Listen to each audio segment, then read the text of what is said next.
Welcome back to the Talk of the Town podcast, where we talk about who's moving, shaking, who's doing what.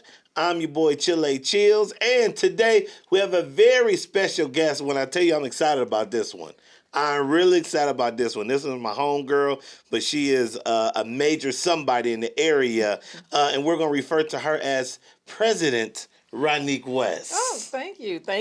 I'm happy to be here. Thank you. Thank you for having me. I like the setup. It's little nice. something. It's nice. Little something. Yes. Gotta make you feel welcome so you'll come back. Yes. Listen, thank you just for making time in your busy schedule to come. I know you doing 150 things at one time. I try not to. Right. Yes. So listen, today we're talking Black Chamber of Black Business, right? You are the president of the Greater Augusta Black Chamber of Commerce. Yes. And a lot of people don't even know what that is. So break down, what is the chamber and what do they do? Yes, sure. So I'm the president and co-founder of the Greater Augusta Black Chamber of Commerce. We started in 2017. And in layman's terms, Chamber of Commerce is advocate for the business community. Using too many big words is after too five. Too many big words is after advocate. Five. Advocate. So advocate just means if there's an initiative that a business is wanting to do, or even if we're trying to get something pushed from a local, state, or federal level for the government. Let's say, for example, tiny home communities, right? Okay. Sounds like the Dr. Ordinance changes, those type of things. A chamber would come and, for example, work on their behalf. We also provide businesses opportunities for networking. We provide training as well for business owners. We're kind of one-stop shopping for businesses. So we want businesses that are starting or even existing business to become part of the organization so they can get access to all the things we're offering. Oh, yes. Okay. Yeah. Even some of that I didn't even know. Okay. so that's dope. And I learned a new word today, advocate. Yes. So, but this is the Greater Augusta Black Chamber of Commerce. So why did you and the other co-founders feel that there was a need? Definitely. Well, I would say this came from the community. So the community requested something to pull Black business owners together. For me, I'm not from Augusta, so I'm from Indianapolis originally. I was actually thinking about moving, and the community realized I was in business consulting. And they were like, well, if you're going to stay, we really need something to pull us together. And I was like, oh, y'all can do that on your own. I literally said that. For real. Ain't no getting out of it. And I was like, y'all don't need me to network. Y'all don't need me for this. You don't need me for that. And so then they were like, oh, well, we could do something that's similar like BNI. I know you love BNI. Big shouts out to BNI. And I was like, BNI's been around. Y'all can join the BNI. Y'all can just set up your own network. They were like, nah, maybe a chamber. I see you want to be able to educate, make sure you support the businesses, be able to advocate. And they were like, and then you can get into the community and help with programming and communication, just streamlining things going out to the community.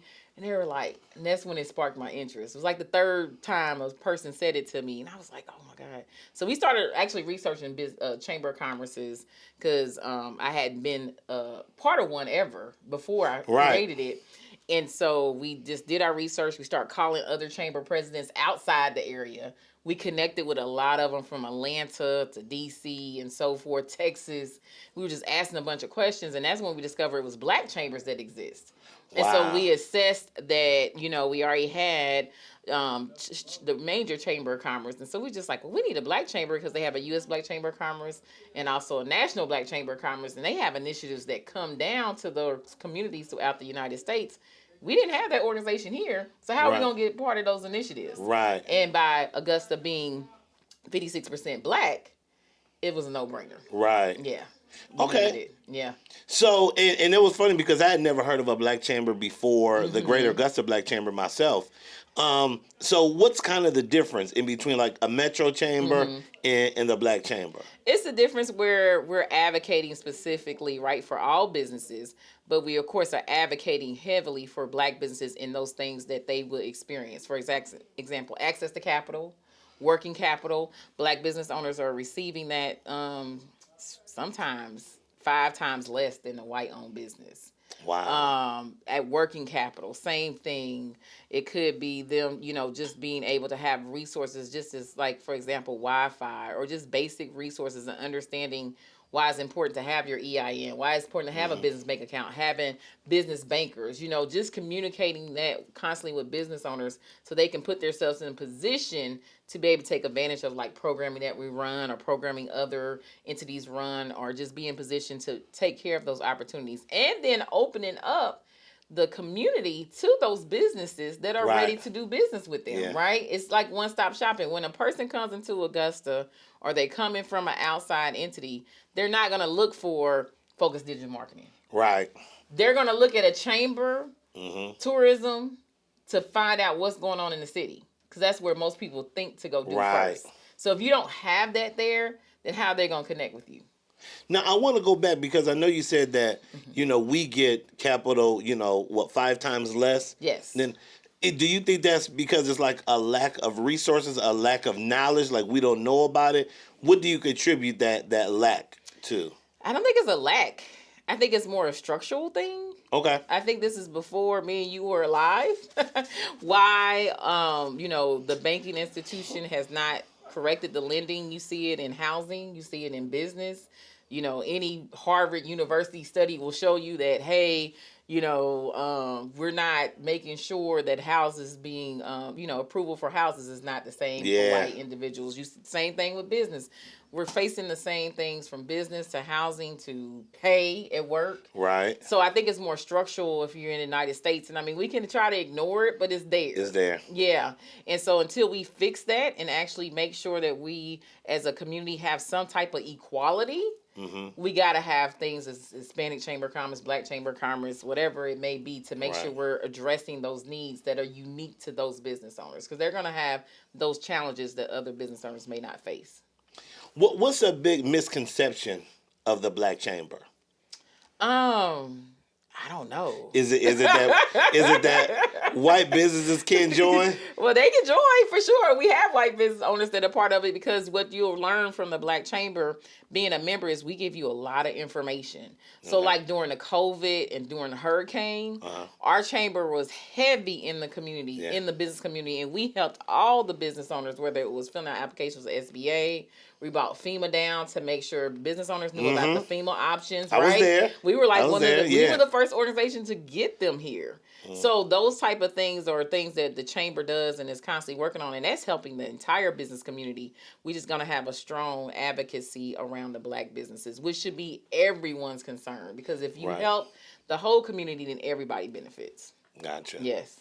How important is it for a business that's just starting, maybe in the infant stages, to join something like a Black Chamber, especially if they're a Black-owned business? I think any stage is important to join, okay, right? And even if you're a professional, we need you to be part of the organization, right? Because we need volunteers when we're doing events. We have organizations that are reaching out to us, and we cover the whole CSRA. So we're bordering Georgia and South Carolina. So we run initiatives between all the way from Aiken to Augusta, and throughout the rural areas. You'll see us launching something here really soon. So for our rural business owners, but we need volunteers. We need people who are willing to come help, because usually chambers are nonprofit. It's a 501c6, not a C3. Okay. So that way, as a chamber, we're able to make sure we're hitting all those regions and so forth. But as a new business owner, get connected to the chamber. One's going to get you connected to the resources you need. We have a one-stop shop on our website, which you make sure is there, good, Focused Digital Marketing Group. But we have one-stop shop. We have a resource link. They can go out to our page. You don't have to be a member for this. Go out to the page, connect with that city that you need to know. Go ahead and call them. Get your EIN, get your business license. All those things, they're like out there. And then we have technical assistance they can sign up for on our website.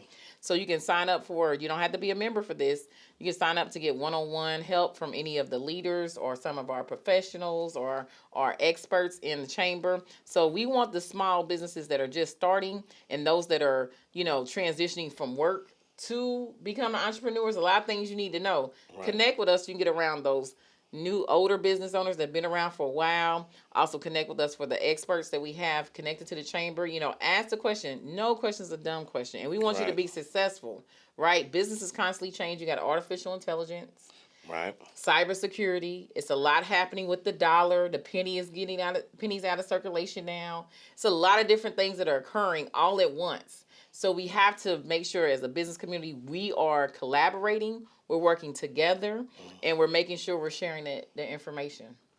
Now, listen, you just heard a bunch of stuff that the Black Chamber does, but when I tell you, they are probably the most active chamber that I'm aware of because it's always some program, and I learn all these new words like cohort. And I act like I know what it means while Ronic is telling me, but I don't. But now I do, right? Yes. A lot of different programs to help businesses of different stages. So a lot of resources that you guys provide. How do you obtain all of this information? It seems like your whole day is probably consumed with, finding out what's going on in not just our region, but nationally. Every time I talk to you out the state somewhere, flying here or there, and you have to come back and run these programs. Like, what does like a typical day for you? I know no day is the same, but it's like, man. No day is the same, but I'm a nerd. I may not look like it, but I really am. So I love knowledge. I love information. So sometimes I'm just doing something or working, and then I'm taking in information at the same time. And then the team is in different industries, right? Like agribusiness, you got community affairs, you have business and financial affairs. So as a team, we're always talking and collaborating, and then we're collaborating with our partners, right? So we're in meetings with them and so forth. So we kind of know what's going on around the state just from our natural day to day.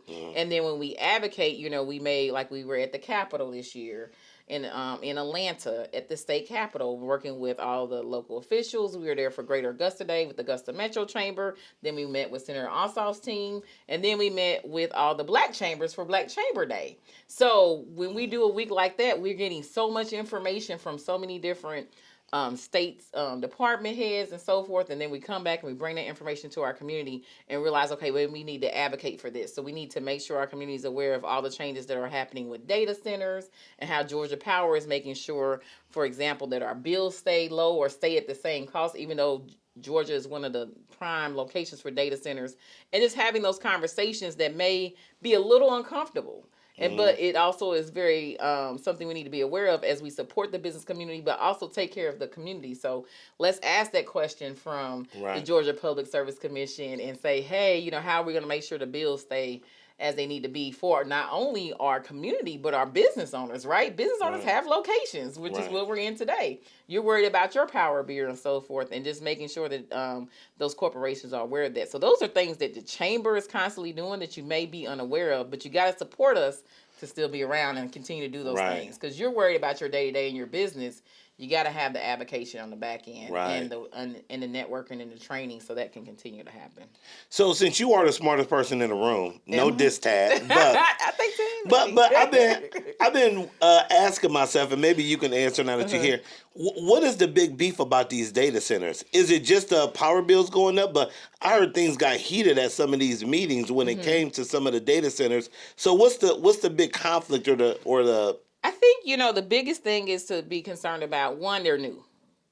Change is always a thing, right? Yeah. Nobody wants to go through change. You may, something may happen, you're like, I got to move. Nobody likes change. So that's number one. There's not enough knowledge out there of what the data center may do for the community or not do for the community, right? So it's always getting more information out, asking the questions, make sure you're having the conversation so everybody's educated and feel comfortable with that. And I think in America, we are pro-business. So sometimes business happens and then we think about the people, right? Right. And that's just the nature of America. I go back to the structure.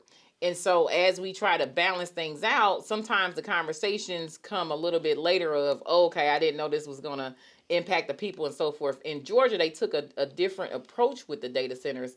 But in other states, things that have happened is like, water issues, quality air issues, and so forth. But Georgia's actually been ahead of the game with Georgia Power by addressing those head on before it happens. And so some of the other power companies in other states have actually started reaching out to Georgia Power to say, hey, what are you guys doing and how are you making sure this is happening so we can then begin to address those things in the community. So because you're hearing everything that's happening around the nation, and you just go by what's online, and we know Right. that's like 5 seconds. Uh-huh. So you don't get the full gambit of what occurred and so forth, but we do have some concerns around data centers because that due diligence has not been placed as it has been in Georgia. Yeah. Okay. Yeah. I was wondering because I'm like, what's the big beef? Is it because of the data centers of what they're doing? Is it because of the power bill? Like, why are people complaining about that? Yeah. So some places didn't regulate the power bill, so the power bill shot up. You get what I'm saying? Right. Because they do take more power to run. You got to make sure the grid can sustain it. Right. The water usage, those type of things. If those regulatory bodies or those corporations in that state are not ahead of it, then that becomes an issue, right, for the residents, the business owners, and everybody. See, Ronic is my go-to when I got questions about this stuff. Let me ask you this. When do you feel that the community, the area started to take the Black Chamber seriously? Whew. Because I'm pretty sure in the beginning. Hot seat. Hey, listen. We take some water on this. Listen, we keep it real because I know in the beginning, people are kind of like, what is it? Oh, no, it's probably just a bunch of people that got together. Like, when do you feel like people started to take our chamber seriously? Our chamber seriously. Oh, my God. I don't know. You think it just kind of happened over time? I feel like, I took it on as a startup. So I feel like when you take on a startup, you have to have a level of proving the startup. So I didn't look at it as, okay, we're building a chamber and everybody's going to take it seriously and they're going to just get behind it. I look at it as this is a startup for a business.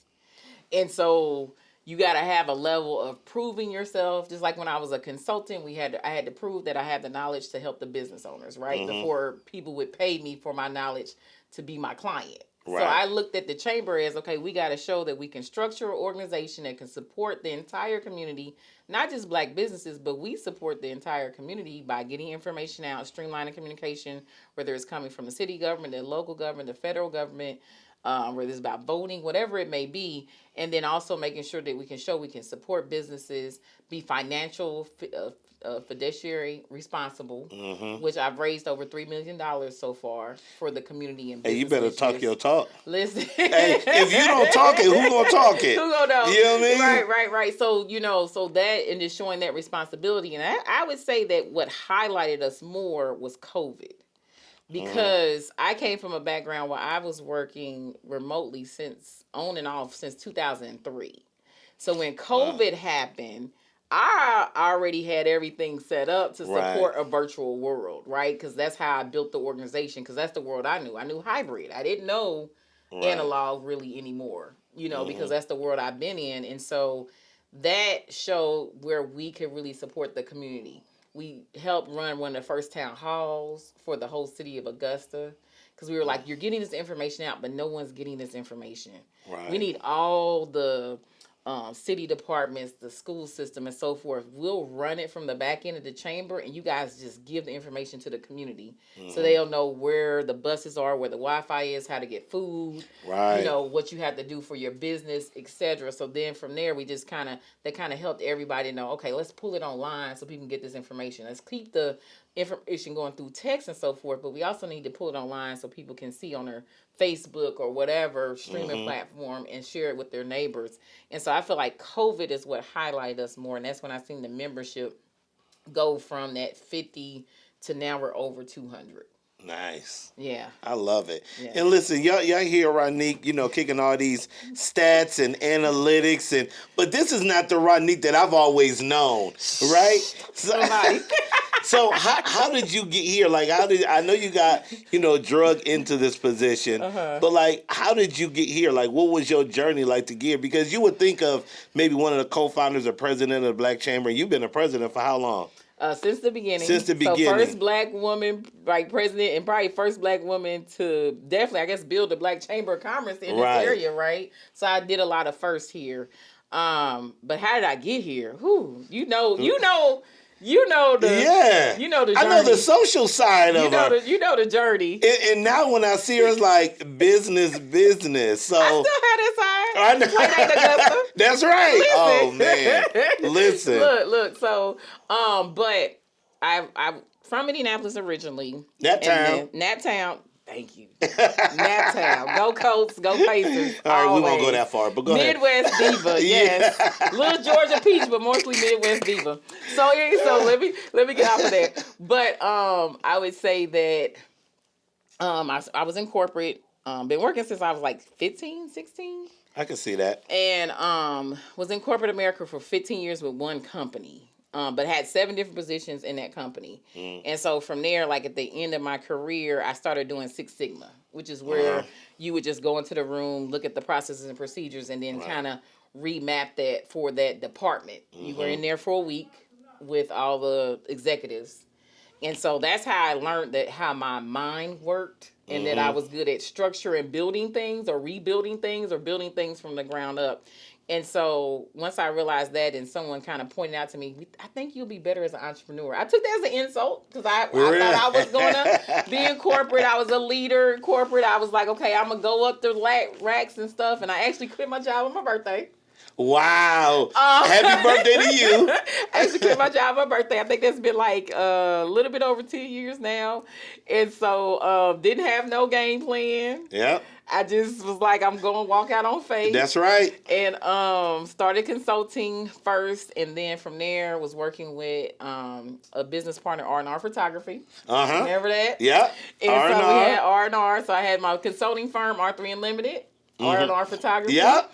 And then led to, because everybody used to call me R3, right? That's right. I used to podcast, all the things. So the journey has been long. It wasn't like overnight. I guess I'm in like middle school right now with entrepreneurship. Yeah.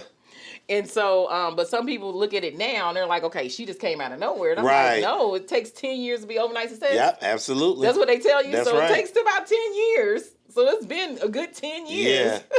Right? And so from there, got an approach from the community about building something for the business owners. And now I built the chamber, built the foundation, because we have a foundation too. That's a 501c3 that I started in 2020. And fast forward to what you see today, we've trained over 1,000 business owners, support business initiatives. We are administering loans right now for businesses through the foundation. So just really game planning and doing what we need to do. So being the conduit between business, community, and government is our main focus, and that's what I feel like we're doing. Now, y'all good at giving some money away. Listen. I'm constantly seeing people holding up them big checks. Like, I'm in the back like, you got one for me? You got one? But look, what I've noticed is that if you go through the program, then you're will be accepted to receive those type of things. Yes, so it's a lot of programs. Could be. Some programs have money tied to them. Some of them are just education based. Right. But I do try to raise funds for programs that allow us to give grants or at least have loan money tied to them. That's usually my focus because of the access to capital needs we need. Right. Even though we're not giving you, we always tell business owners you need to get a business line of credit. If you're a serious business owner, you need a line of credit. You need something that's at least $25K or more, where when you have slow weeks, because you're going to have them, you're going to have seasons that are a little bit slower, but you can really make sure that your payroll still is happening.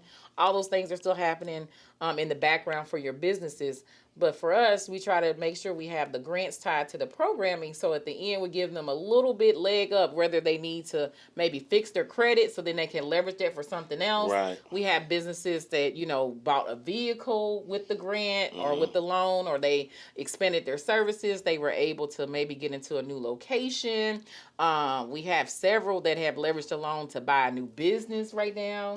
So we have businesses that have been with the chamber for years, and now they are our sponsors. Wow. Right? They have grown from, starting out to now becoming our sponsors, where we say, hey, you want to sponsor our annual event this year? Absolutely. Right. And, that's where it's like, okay, it's been worth it. The sacrifice, the sleepless nights, the money, time, building the team, because I have a team that can go up to about 20 people. So it's not just me. It takes a lot to support everything that we're doing and that we have going on within the organization.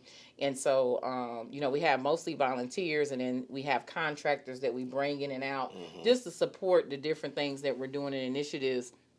But, it's worth it when you see that happen and you see the community begin to be alive and come alive and be proud to say we have a black chamber in our area that is nationally recognized. We get calls from all over and like, oh my God, we wish you were in our area. Yeah. Yeah.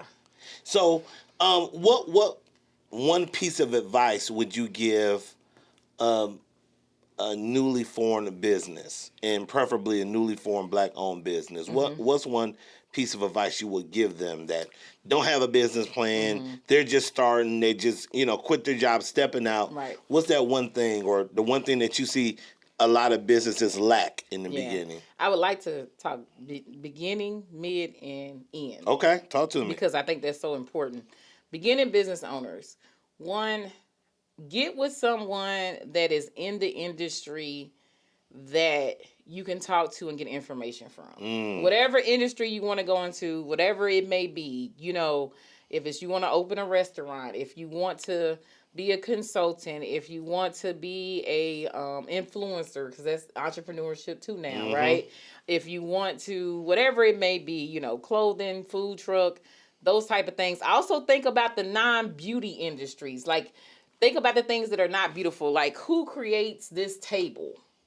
Right. How do you become the manufacturer of this? See, a lot of times we look at the things that we see on social media, but we got to remember everything is a business. Who created this little thing that's on this TV right here? Right. How do I become that manufacturer of that so they can buy that product from me? We also got to think the businesses that are not, so sexy businesses, right? Yep. Because that's the long-term businesses. If you can create a frame and they buy, the Dollar Tree is buying all the frames from your business, right? So, but you want to try to get with people who are not in your area, because people say they won't give me the information.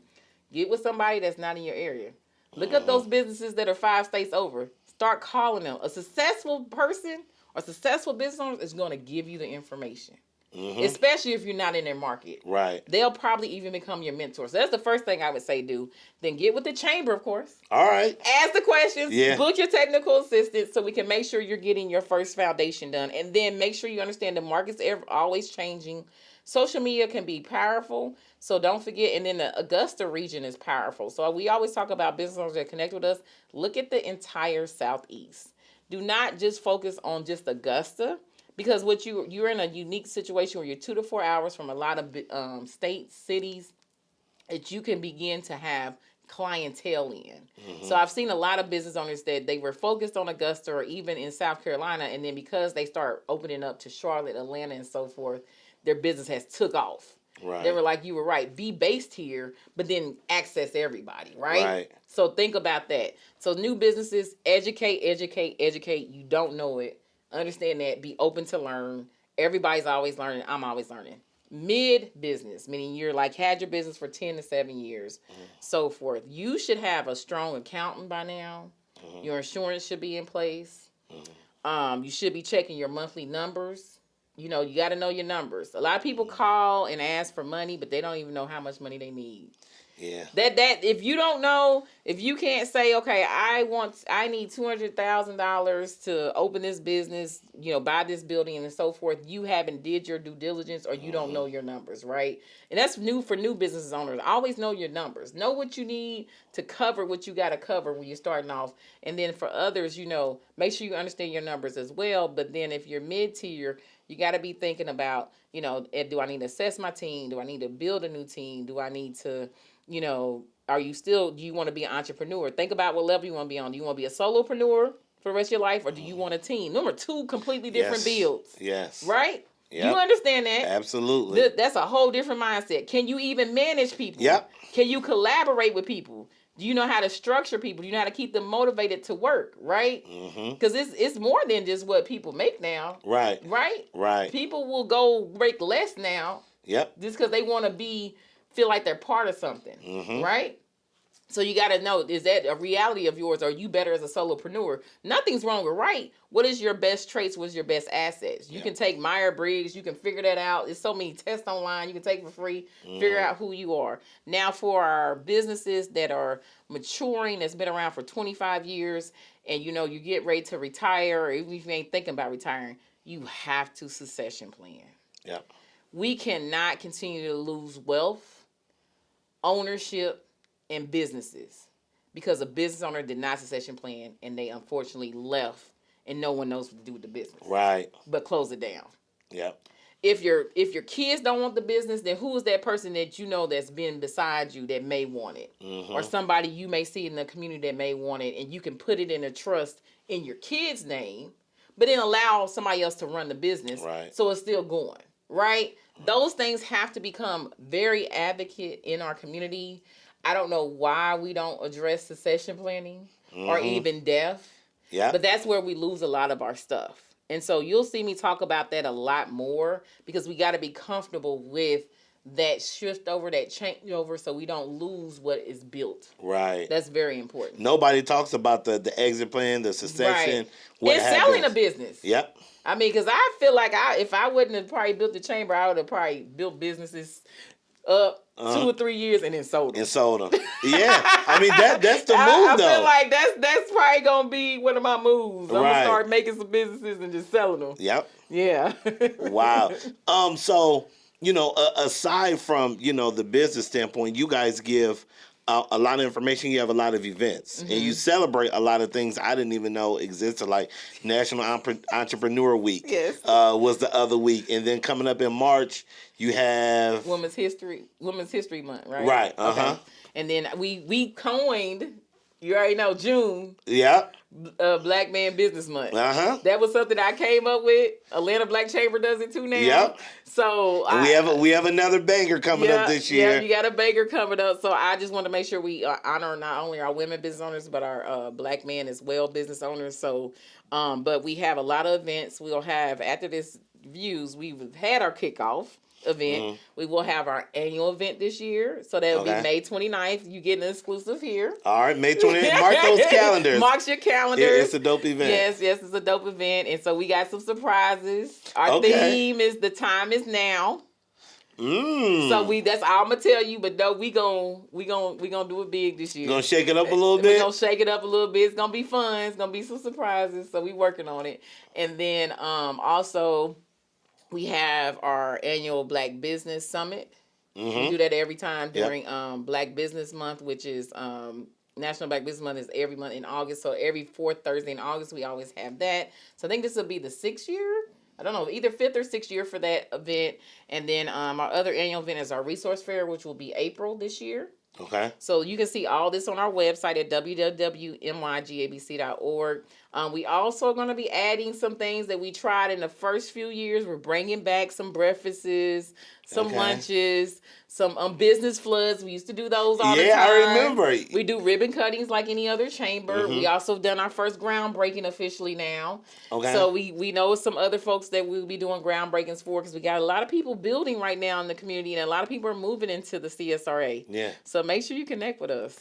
All right, so what is the state of small business in Augusta, in your opinion? Is this a good time now to start a business in this area? Well, I think it's America. Like what affects Augusta is affecting America. And you're going to find, I think it's over 500,000 people have been laid off work. Wow. Right? So you're going to see a lot of those folks become entrepreneurs, contract employees.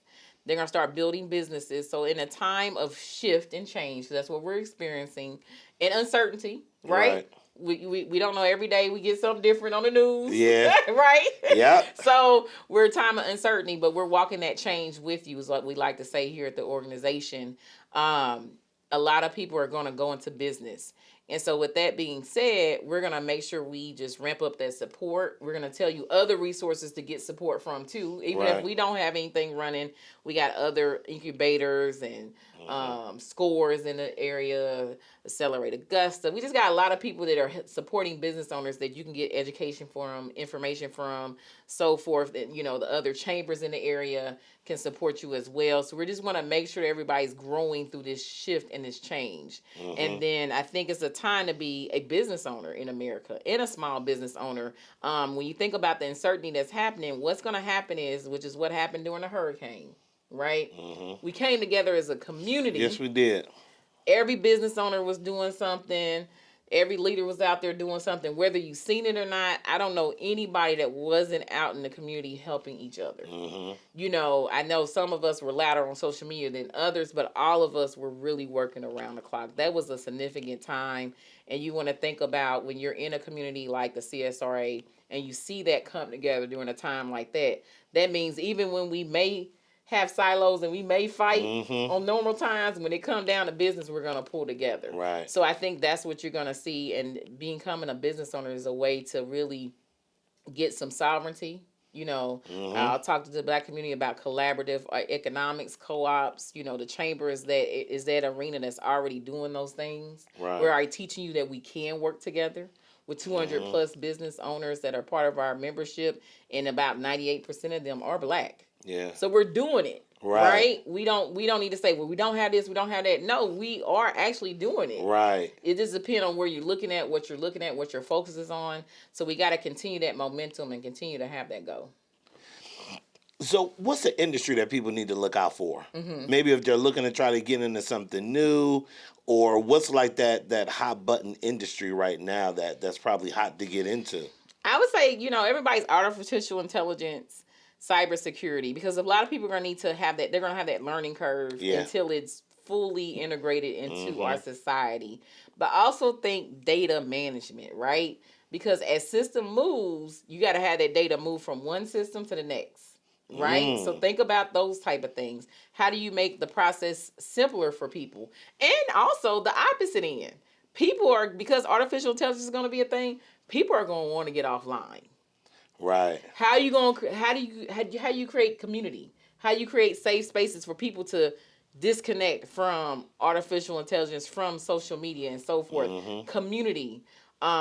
Making sure people can get in spaces that I see a lot of no phone parties. I see a lot of, you know, just no networking parties. I'm seeing like reading groups pop up here now. Yeah. Yes, I'm seeing all those things because it's like oversaturated. Yeah. People are now going to want to take a break. And people are not thinking about that. Create those spaces because that's going to be a need.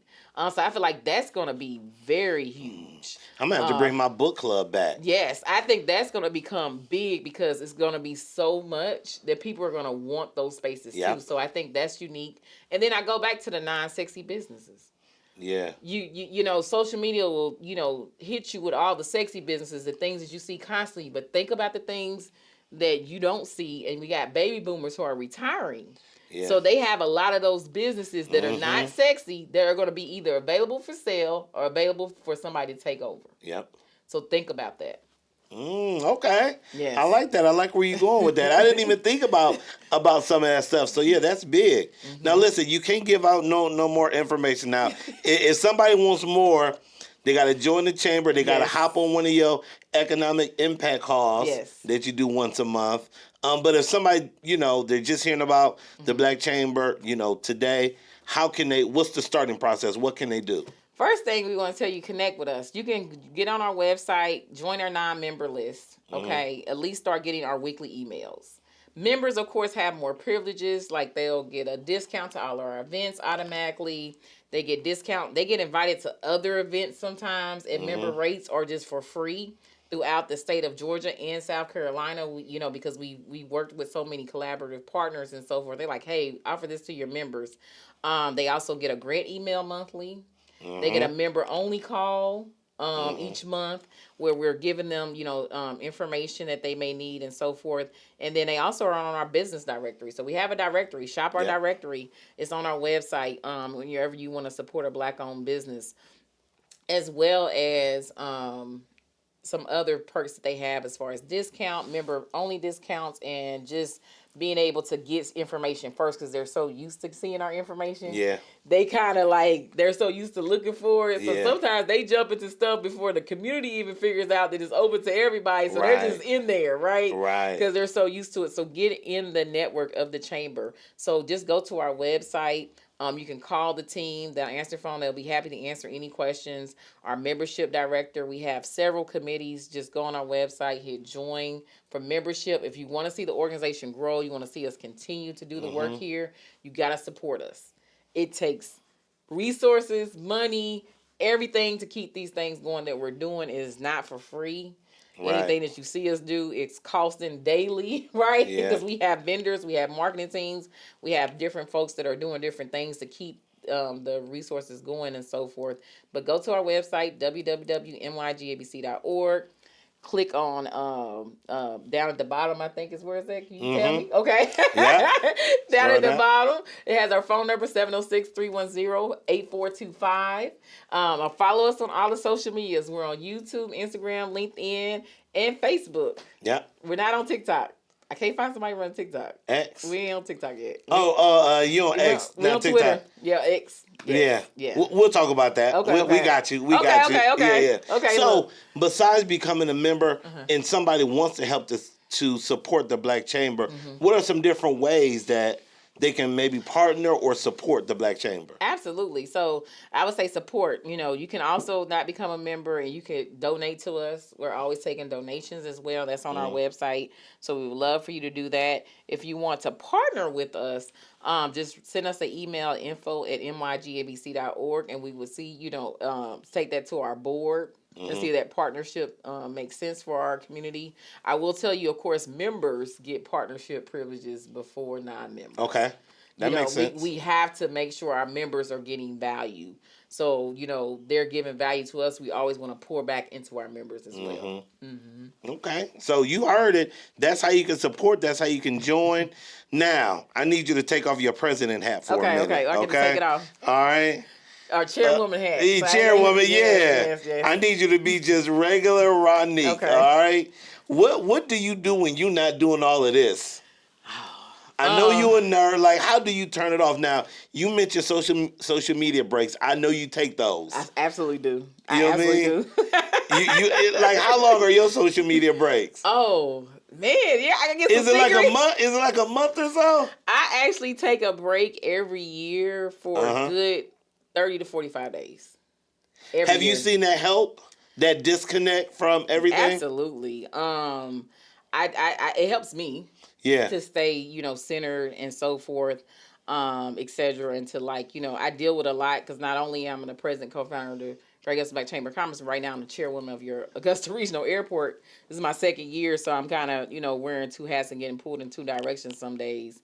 And so that definitely helps. Daily, I'm a big advocate. I work out, I walk. I'll take, time away from my phone, the do not disturb DD. At certain times. I'm very, I've always learned and I think this just comes from me being in corporate, I always kept a schedule. Even when I started my business, it was, okay, these are the hours I'm working. Yeah. And when I'm off, I'm off. That balance. Yes. And then, and my team respects it. They know it. Sundays is absolutely no work day for me. It's hard. Like, even everybody I work with, it doesn't matter where they're at. They're like, Ronic is not going to work on a Sunday. Right. And then they say that. They be like, I was going to text you, but I waited till Monday to text you. I realized it was a Sunday. You like Chick-fil-A. You're not working on Sunday. I'm not working on Sunday. That is my day. And so, because, you get pulled in so many directions. And then the other thing is spending time with my friends, my family. I love to travel. Yes, she does. I literally took myself to the art museum this weekend. Really? In Columbia. Like, I was just like, I want to get out the city, and I left. That's her. And then my friends, my close friends, they come grab me. They be like, hey, we about to go here. We about to go do that. I'm like, I'm down. I'm always down to travel. I love music. I love concerts. I love to dance. I love being goofy. Yes. Yes, I am definitely that. She has a very goofy laugh, and I love it. I do. Yes, I do. I love being goofy. I love spending time, like I said, alone with my family, my grandbaby, my daughter, with my best friends. I have several. And they keep me grounded, and so forth. And I keep myself grounded as well. And the reason where that came from is when I left corporate, I actually started studying leaders and entrepreneurs that were over multiple things. Okay. And when you read their stories and the importance of making sure you set boundaries early on and you hold yourself accountable to those boundaries, and everything that you're doing will adjust to that. Yep. And that literally all I do. And I feel like it makes you more impactful and more effective. It does. Because you're able to step away and come back with a refreshed mind, new energy. And I love the non-working Ronic. She's a lot of fun. So everybody say that. It's cool because you have that balance. Uh-huh. Like, I know when I'm talking to professional Ronic, and she's using terms like cohort and advocate, and then I know the fun Ronic. Uh-huh. You know what I mean? Yes. So keeping that balance, I think that's probably a recipe for success for a lot of people. I think so. I think balance is, and more people are starting to talk about that now as, things shift in the world and, cost of living goes up and so forth. And people are questioning like, man, if I work so much, but, things are getting hard, I wish I would have done more of this or that. But keep that balance. I think that's going to be important, especially as we go through these changes for the next 7 years. Yeah. It's going to be some massive changes. I'm trying to think anything unique I do that may shock people.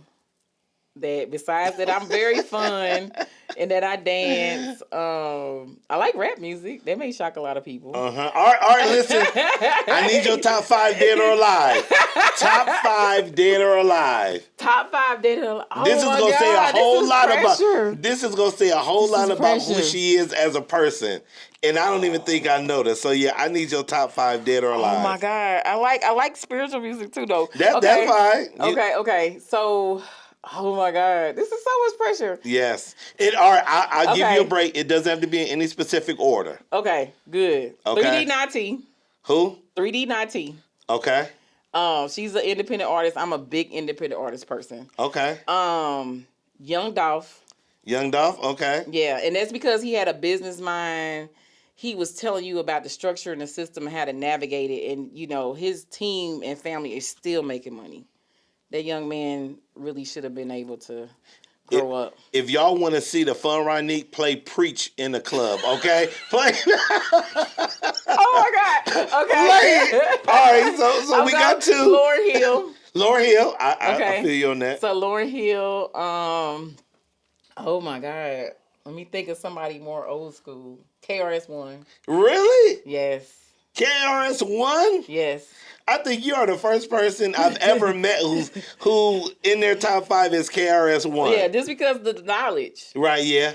I like a person that has a business knowledge teacher type flow. Mm-hmm. So if you really listen, like I could tell, I look behind just the lyrics, the glam. Yeah. So I got one more. Yep. This is a very interesting list. Rap. I must say. Rap. Stick to rap. No. Okay. Londrell. Who? Londrell. Yes. Londrell. Give me a little bit of background. Okay, so he more spiritual tone. Okay. Music that is more tone for like meditation, God, those type of things. So Londrell's always on my playlist every day. Really? I'm listening to Londrell. Oh, okay. Yes, and I've seen him live. Really? I went and seen him live after the hurricane. Wow, Londrell. Him, Tone Levels, Tony, as well, and just I had a really great concert I went to. Okay. So, yeah. Look at you. All right, you get a little bit of props from me on your top 5. Yeah. Well, listen, I want to thank you for sitting down and chopping it up with us. You have to come back because we have so many things going on at the Black Chamber that you have to come in and keep us informed on what's going on and what's about to happen and things like that. Yes, so absolutely. All right. Thank you for having me. No problem. Yes. It was long overdue. It was. Ladies and gentlemen, President Ronic West. All right. That's going to wrap it up for this week. It's your boy Chillz. It's the Talk of the Town.